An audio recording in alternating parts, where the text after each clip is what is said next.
So I've got my little recording thing set to only record up to half an hour at a time, and my headset just went boop. I was like, huh? Oh, right, yeah, restart recording. Got it. Yeah. So as school comes to close, you all head back to the Prancing Donkey to meet up with your parents.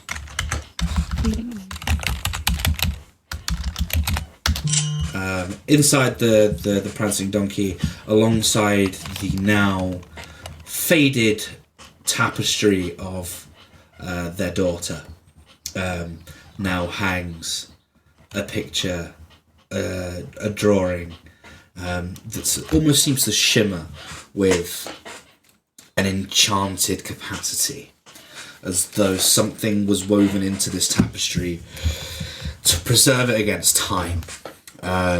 Is an almost as if they were stood amongst you, woven tapestry of Bertie and Tegan, and the rest of the Sesame Street gang. Of Tegan and Bertie stood with your heroes of old, and of course, as mentioned once upon a time,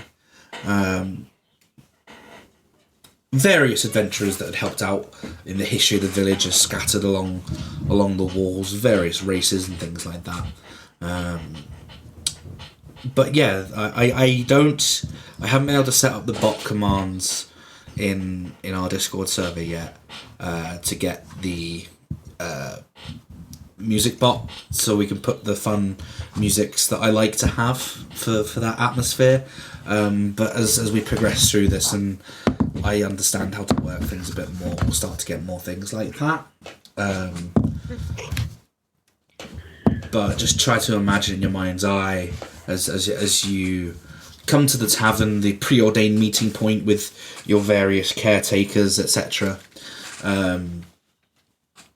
The meeting point. This is where you will come for your dinners and your foods. So we'll just stick you in. You've gone over here. You've gone over here. You've gone over here. Marks, you're eating with your grandparents. Ash, you're with your parents. TK, you're sat with several members from the temple, including Ava, because why not? Let's just go grab that token. Boop.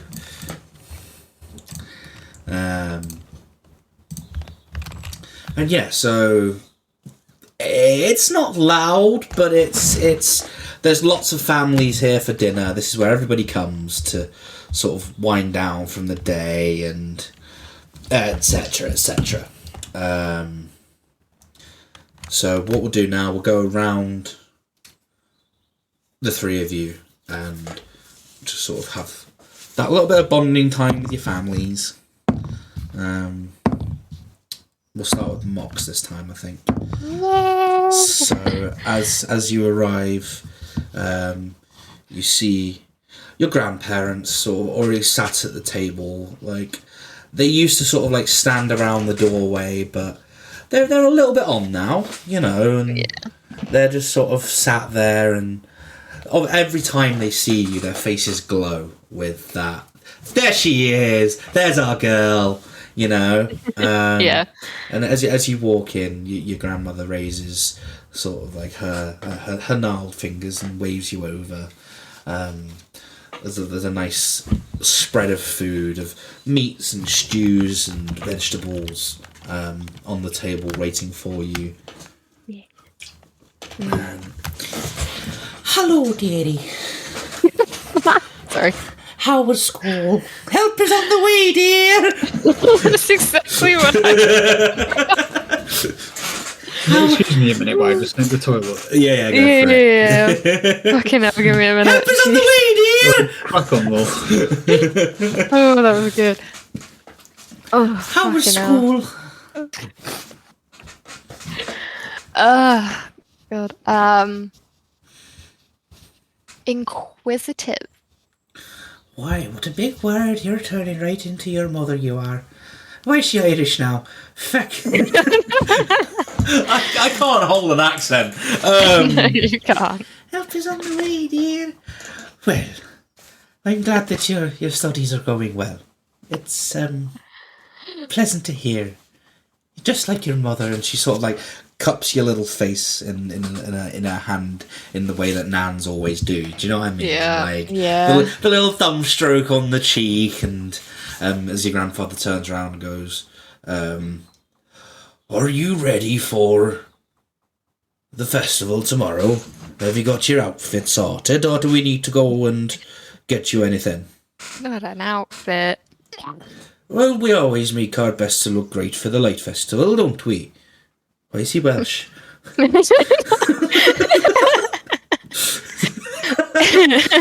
well, it's happened now. Head down the valleys and... as he lights his little pipe Yeah. and wafts the smoke away from your general direction. Yeah. No, I think I'm good for an outfit. Okay, well, as you are aware, there's no school tomorrow, so Yes. it's the weekend. Of course, there's not any school tomorrow. We'll get you up, we'll let you have a bit of a lie-in, as is the agreement, and you'll help around the house. Don't give your father that sass. Now, dearie. We don't ask much. and then that sort of general like household like interaction sort of happens there for you. Yeah. Ash isn't here. TK.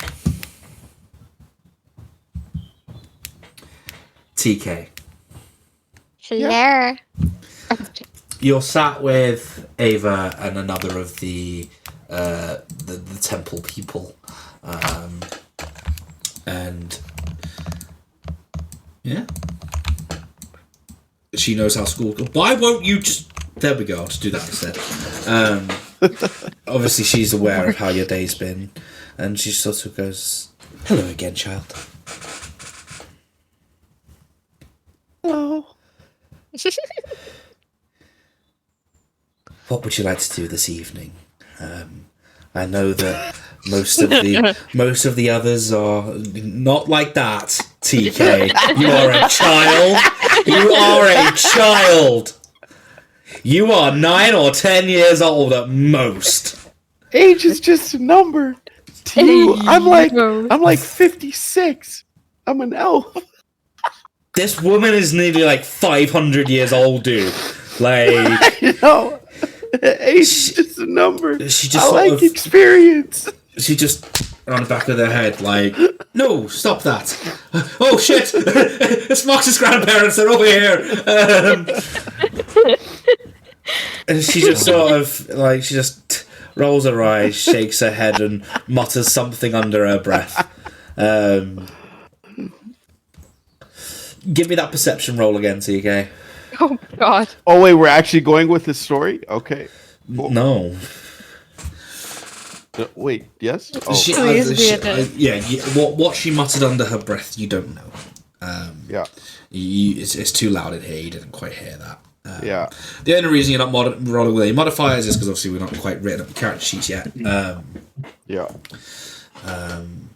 Yeah. So the temple will be hosting the festival tomorrow. Myself and all the other Saloonites are prepared for hosting the many festivities. There are entertainment planned for the children. They just sort of start talking with you. I'm assuming you live at the temple, TK? Yeah. So she just sort of like... In a way of being like open and honest with you because you live there, like she tries to include you in some of the conversations so you're aware of what's happening around. And she goes on to elaborate and say, as you're aware, there's no expectation of you to participate, but if you'd like to, a second pair of hands is always helpful. I can help. what would you like to help with? We have decorations to put up, we have food to prepare, some chairs that need setting out for the elderly that come and visit. There's certain insert childhood games here. I just can't think of any right now. British Bulldog. Hide and seek, pass the parcel. Yeah. Oh, I like how you go for that, and I go for British Bulldog. Of all games. Think my emotions can handle hide and seek. We'll start your therapy again after. Yeah. So, Is it 1-on-1? no, we always have twos. You know this. Two minds give better answers than one. You are literally like 9 or 10 TK. Come on, dude. Don't make me call the fucking feds, yeah? Catch a fucking case.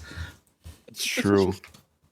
I think worse things have been done in D&D. Absolutely, but Yeah. let's stick to this metaphorically. The well has run dry, okay? Her worshipping days are long behind her. Oh. So Ash, you're sat with your parents. Okay. Right, the forge is lit, the coals are stoked. We have a long night ahead of us, young'un. His eyes light up. Brilliant. I What are we didn't- making? We got orders in from the village, and it's mostly casting iron for the festival tomorrow. We got some banners. We're making the poles, and we're making some of the ornaments that are going to be donated in tribute to the temple. Boring. We don't expect you to handle the forge, as we had the accident last time, didn't we? Yeah. And he sort of like pats at like the like his beard, as glorious as it is, there's definite like singe marks across like half of it, where I don't know if you've ever burnt a beard before. Yeah.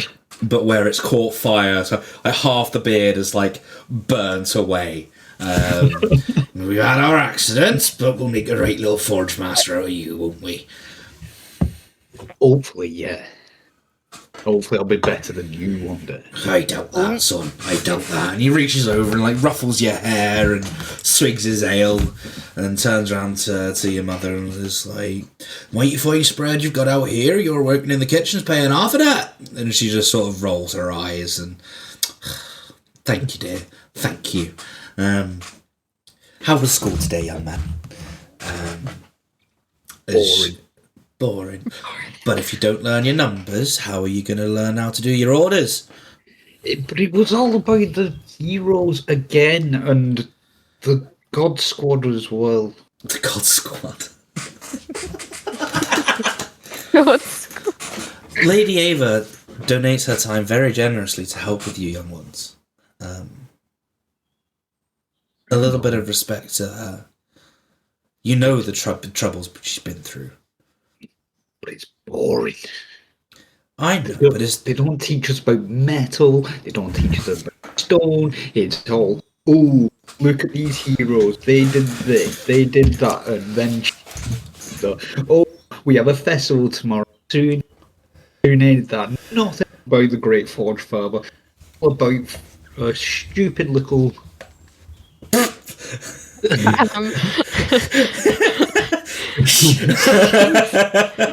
The father punches him in the face. Like you see your father sort of like drumming his rather like stout squat fingers on the table. So, right, the Forge Father, as you're very well aware, the town's nice enough to us. They gave us a forge. They gave us the area that we built our little family little shop on, and as you're very well aware, everyone in the city, everyone in the town, clubs together for the festival. it's important to them, and I know that we don't have the history here that the rest of the townsfolk do, but it's important that we understand their history and what they've been through. I'm presuming you're all speaking in Dwarvish. Yeah. Yeah, because it's important culturally to understand. We've done rather well out of the temple and everything that they've requested over the years, especially since we were blessed with you. The Forge Father gave us the most precious gift of all. It just goes quiet and mumbles to himself and eats. Yeah. Okay. So, like, with that, like, the sun starts to set, and the food's all sort of, like, cleared away from the people that work here, and the songs start, and you guys sort of, like, you run around, you play, like, tag and things, and before long, you all settle to bed. In your various houses, temples, cots, whatever you want to call it, and you all retire for the evening.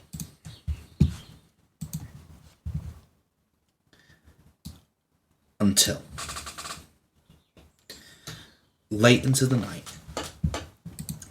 I'm just gonna very quickly do a thing. Sorry, 2 seconds. I've just broken something. I'm just gonna put you back on here.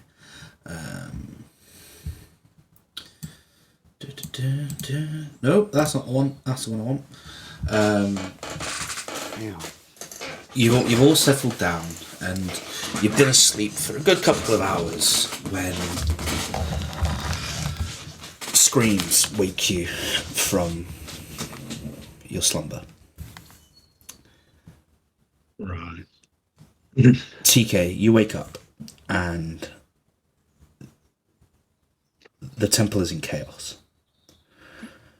Oh. As you step out into the main courtyard of the temple, overlooking the rest of the town, all you can see is crimson. No. Fires, you see smoke, people screaming, and streams of men clad in crimson hauberks are making their way through the town below. You see them kicking in doors, moving into houses, removing families, and basically dragging them out of the village.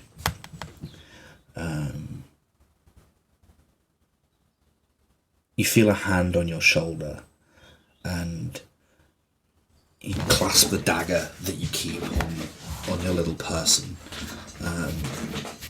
As you sort of like, you wheel about, you shake the hand off your shoulder, you bring the dagger up, and you see it's Ava clasping your shoulder. Her eyes are a brilliant sapphire, as though she's...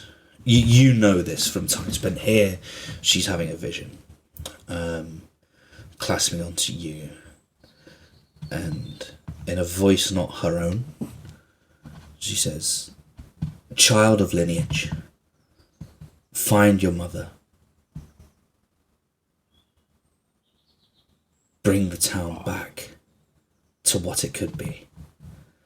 And then with that, Ava sort of like shakes, like rapidly blinks her eyes, and the hand once more falls onto your shoulder and sort of like grasps you tightly. And she goes, "Child, with me. Come, quickly.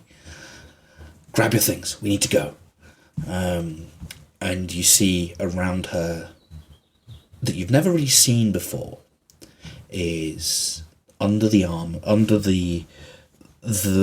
flowing billowous cloaks of some of the Sunites is a gleaming armor. You see weapons.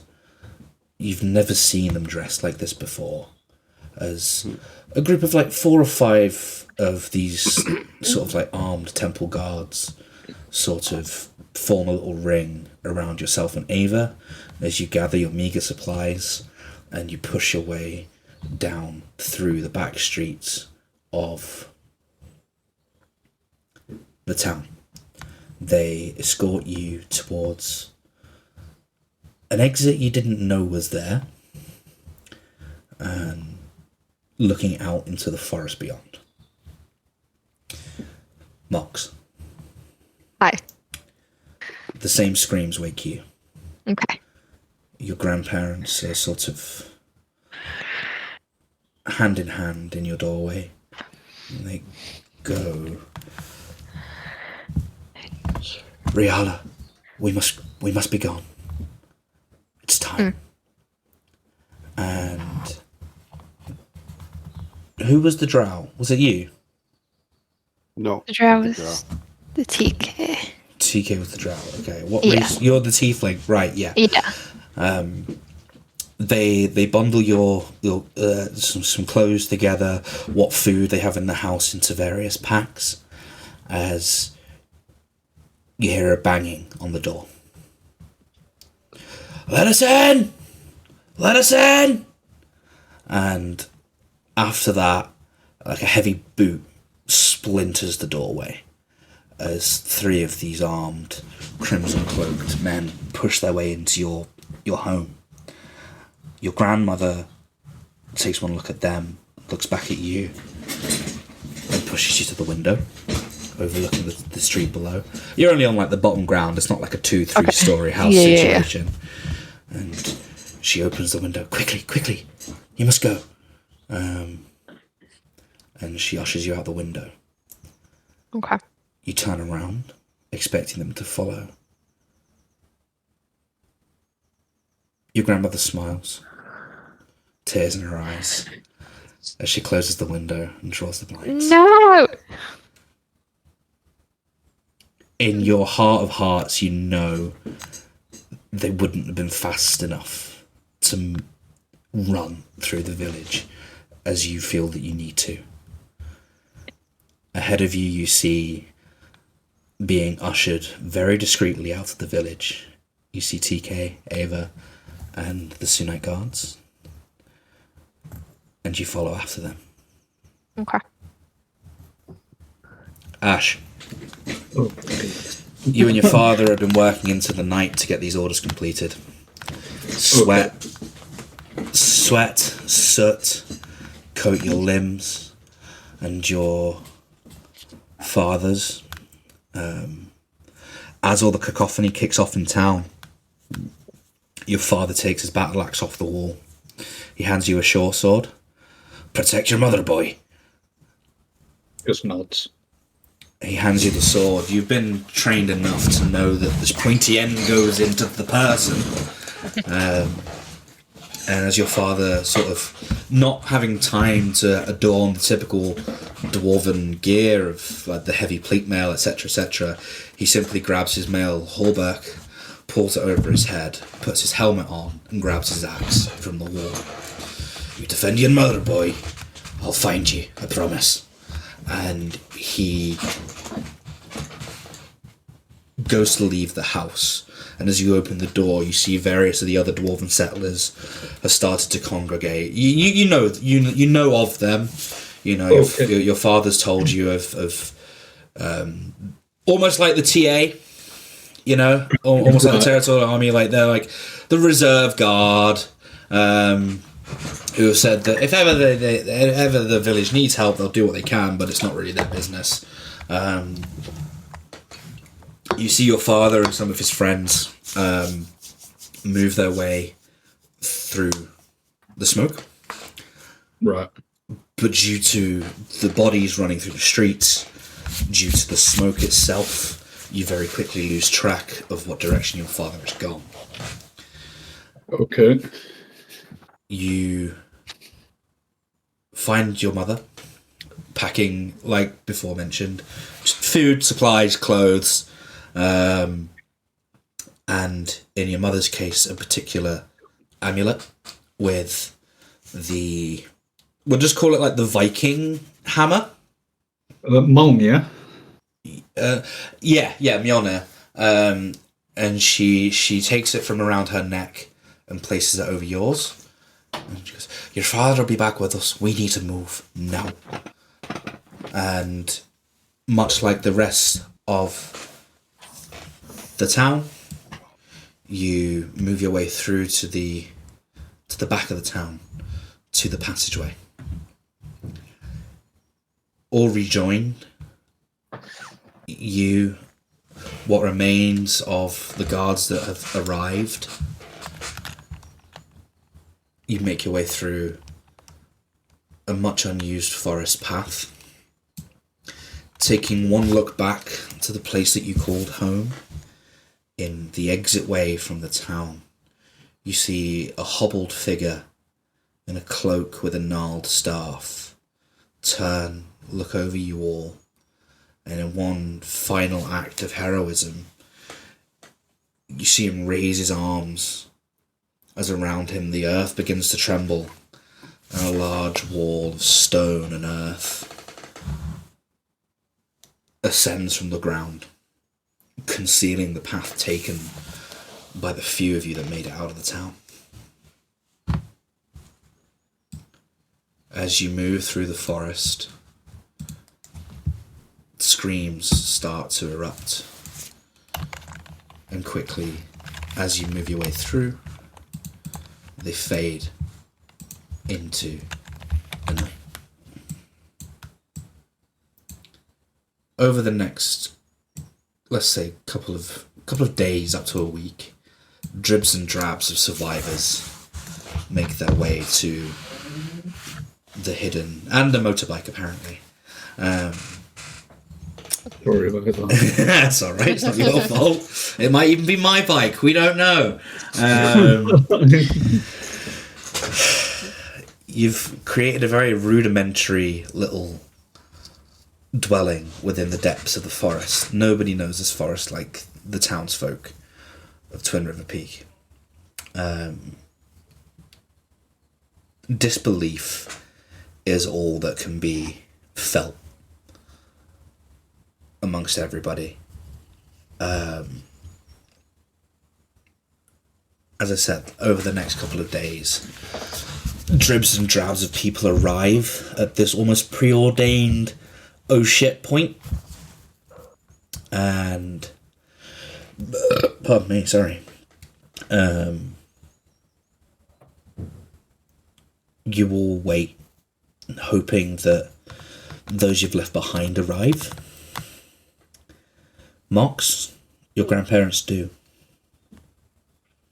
They arrive late one evening, find you and take you into their arms, tears streaming down their face.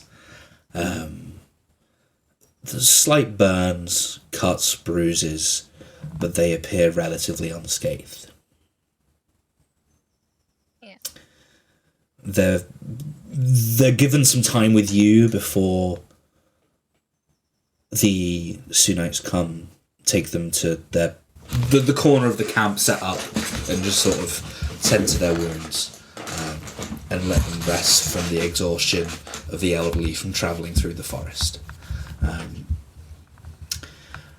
Ash, your father doesn't. Oh. Some of the men that he went off with do, and none of them meet your eye. A hushed conversation is had with your mother, but as you approach, the conversation quiets down. One of the men turn around and rests a heavy hand on your shoulder. Lad, your father, he's not dead, but we don't know where he's gone. We tried to hold those red cloaked bastards at bay, but there were too many. Many people have died. Your father was not dead when we last saw him. All we know is he was defending your home from these invading people before buildings started to collapse around us and we had to leave. And into your hands he places a deep red opal shaped gemstone. You know that this is something that your father had been rather precious about. From your younger days, when you'd be playing with things in the home, you picked this gemstone off the hearth one day, and it was the only time he'd ever